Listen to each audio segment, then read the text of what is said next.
في فيديو جديد يوم جديد، واللهم صل وبارك على سيدنا محمد. كل سنه وانتم طيبين بمناسبه مولد النبي. النهارده بقى مولد النبي في المحله، ومولد النبي يعني عامه يعني، بس في المحله بقى بيطلعوا طيف وكده يعني. ان شاء الله اصورها وانزلها لكم. نزلنا والله امبارح بقى، مشينا شويه وقلت افكر في طيف.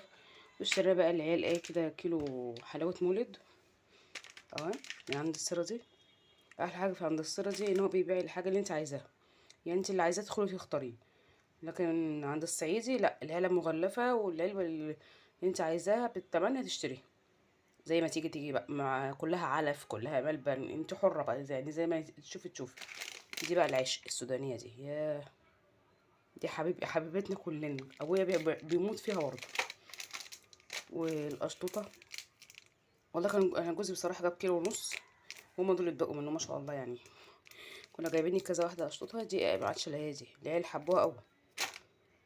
والملبن، ودي ايه، جوز هند، دي ملبن ودي جوز هند.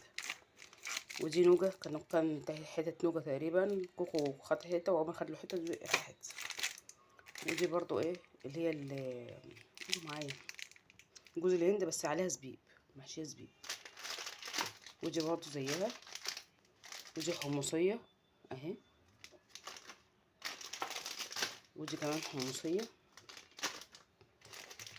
غلطتي اني مجبتش الملبن الاحمر اللي هي الجزرية دي، ما نسيت خالص، ما خدتش بالي منه، كنت عمالة اطبق الطار للعيال وحاجات كده، نسيت خالص اجيب ملبن احمر وانا بموت فيه، زعلت والله قوي. دي بقى برضو نصها ملبن كده ونصها برضو جوز هند بس ملون بقى. ودي حتة ملبن اهي يتيمة بس، هما دول. ودي برضو ملبن على جوز هند. ودي حتة سمسمية، كان في واحدة بس انا اكلتها بس. هما دول اللي اتبقوا من كيلو ونص، اي حاجة كده تفرح بيها العيال. الكيلو كان عامل 120 عند السردي، لكن عند عمنا الصعيدي عامل 180 جنيه. وزي ما بقول لكم العلبة بقى ايه، تشتريها كلها علف كلها مش عارفة ايه، انت حرة بقى زي ما تيجي في ايدك هتجيبيها، فاهمين؟ هو ده بقى السردي ايه احسن حاجة فيه، ان انت تخشي الدباية اللي انت عايزاه. عنده مجموعة، عنده حاجات عاملة 120، الحاجات اللي هي بقى ايه، اللي محشية ايه سوداني والحاجات دي. لكن في حاجة تانية معمولة 160، اللي فيها بندق بقى، اللي فيها لوز، اللي فيها مش عارفة عين الجمل، الحاجات دي. لكن احنا جبنا اللي هو السودانية والحاجات دي.